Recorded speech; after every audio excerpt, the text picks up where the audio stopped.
পাঁচবিবিতে পূর্ব শত্রুতায় jail ধরে খড়ের পালায় আগুন। Mohammad Amjad Hossain, staff reporter. গতকালকে রাতের বেলা আমাদের বাসার সামনে দুষ্কৃতিকারীরা খেরের পালাতে আগুন ধরে দিয়েছিল। তো আমরা চাই আইনানুগ ব্যবস্থা কিছু করার জন্য। জয়পুরহাটের পাঁচবিবি পৌর শহরের প্রাণকেন্দ্র পাঁচ মাথার অদূরে এক খড় ব্যবসায়ীর মজুত করে রাখা খড়ের গাদায় পূর্ব শত্রুতার বশীভূত হয়েছে ডাকাতরা আগুন ধরিয়ে দেয়।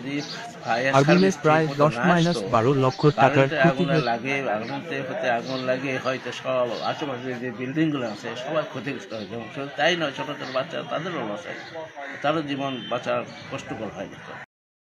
প্রতিকারের আশায় থানায় একটি লিখিত অভিযোগ করেন ভুক্তভোগীর পরিবার। এখানে আগুন ধরে দেওয়া হয়েছে শত্রুতা ভাবে।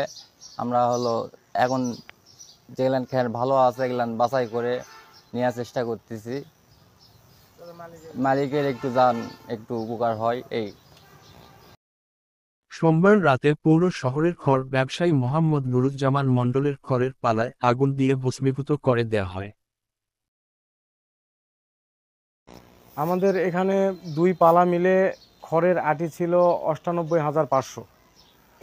আমাদের এটা কেনা ছিল 10 থেকে 12 লাখ টাকার উপরে। এটা আমরা করছিলাম বাজারে। আপনার এই যে ইরি শেষ হয়ে গেল, আমনের আগে আমরা খেরটা থানা অফিসার ইনচার্জ ওসি মইনুল ইসলামের নিকট জানতে চাইলে তিনি বলেন, পাঁচবিবি থানায় অভিযোগ পেয়েছি, তদন্ত সাপেক্ষে ব্যবস্থা গ্রহণ করা হবে। কিন্তু এবারে একটু খেয়ার আমি কিনেছিলাম গ্রাম থেকে মেলায় 1,32,000। এবার কারা আমার খেরটা আগুন নাগাতে পুড়ে ফেলায়। খের লাকড়ি এগুলা নিয়ে ব্যবসা করি আমি। সিজন টাইমে কিনি, ডাল সিজনে বিক্রি করি। আমাকে করে ফকির বানিয়ে দিলাম, ধ্বংস করে দিয়েছে আমাকে।